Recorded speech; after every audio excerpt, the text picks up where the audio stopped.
The phone started ringing at 3:17 a.m. It wasn't the sound that woke Daniel. It was the vibration, a low, insistent buzzing against the wooden nightstand, like something trying to burrow its way out. He groaned, half asleep, and reached for it without opening his eyes. Unknown number. He let it ring out. A moment later, it buzzed again, same number. He frowned, blinking awake now. No one called him this late. No one even texted him past midnight. He hesitated, then answered. Hello? Static. Not the normal kind, the kind that hums softly in the background. This was sharper, jagged, like broken glass scraping against itself. Hello, he repeated, then faintly, beneath the static, breathing. Daniel stiffened. Who is this? The breathing stopped. The line went dead. He stared at the screen. Call ended. For a long moment, he just sat there, listening to the silence of his apartment. Then he shook his head. Probably a glitch, or some drunk dialing the wrong number. He set the phone down and lay back. At 3:19 a.m., it rang again. This time, his stomach tightened before he even looked. Same unknown number. He let it ring, and ring, and ring. It didn't stop. After nearly a minute, something in him snapped. He grabbed it and hit accept. Listen, if this is some kind of joke. Daniel. The voice was clear now. Too clear. It sounded exactly like his own. His throat went dry. Who is this? A soft chuckle. His chuckle. You shouldn't have picked up. The call ended. Daniel sat frozen. The phone still pressed to his ear long after the silence returned. Slowly, he lowered it. His reflection stared back at him from the black screen, pale, wide-eyed. Then the phone buzzed again. This time, it wasn't a call, a text message. Unknown number. Look behind you. His breath caught. He didn't turn. Couldn't.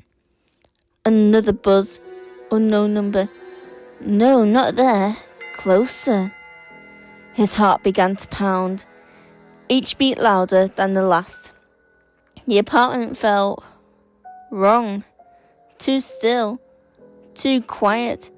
He forced himself to move. Slowly, he turned his head toward the dark hallway leading out of his bedroom. Nothing. Just darkness. He let out a shaky breath. Okay, he whispered. Not funny. The phone buzzed again. Unknown number. You missed it. Before he could react, the screen flickered and switched to the camera, front-facing. Daniel stared at himself again, but something was off. Behind him, in the image on the screen, the hallway wasn't empty anymore. A figure stood there, tall, thin, wrong. Its head tilted at an impossible angle, like its neck had been snapped and badly put back together. Its arms hung too long, fingers nearly brushing the floor.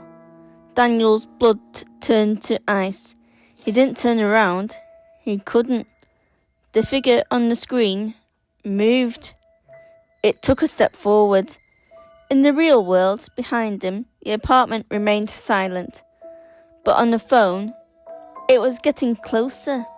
Another step. Another. Its face began to come into view. If you could call it a face, it was blurred, smeared, like someone had tried to erase it and failed. Daniel's reflection on the screen started shaking. No, not his reflection. Him. The phone buzzed again, even as the camera stayed open. Unknown number. Don't turn around. It doesn't like that. Tears welled in his eyes. Please, he whispered. What is this? The message came instantly. It's already in the room. On the screen, the figure was right behind him now, close enough that its long fingers hovered inches from his shoulder. Daniel's breath came in short, panicked gasps. Every instinct screamed at him to run, to turn, to do something.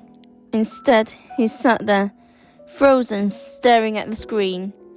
The figure leaned closer, its blurred face pressed toward the back of his head. Then, the phone went black. No camera, no messages, nothing. Just his reflection again, slowly, trembling. Daniel began to turn around. The story ends there, because whatever he saw, the phone started ringing again at 3:17 a.m. on someone else's nightstand.